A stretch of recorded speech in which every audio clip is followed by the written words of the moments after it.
అందరికీ నమస్కారం. ఈరోజు తిరుమలలో చాలా మంచి దర్శనం జరిగింది. చాలా గ్రేట్‌ఫుల్‌గా ఉన్నాను. చాలా పాజిటివ్ వైబ్రేషన్స్ ఉన్నాయి ఇక్కడ. అండ్ ఆఫ్‌కోర్స్ మీరు అడిగినట్టు ఈరోజు తెలంగాణలో, మన హైదరాబాద్‌లో దేశాలొచ్చారు. We have 109 countries. చాలా సంతోషము.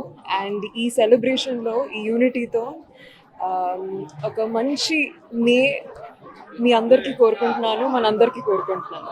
Thank you.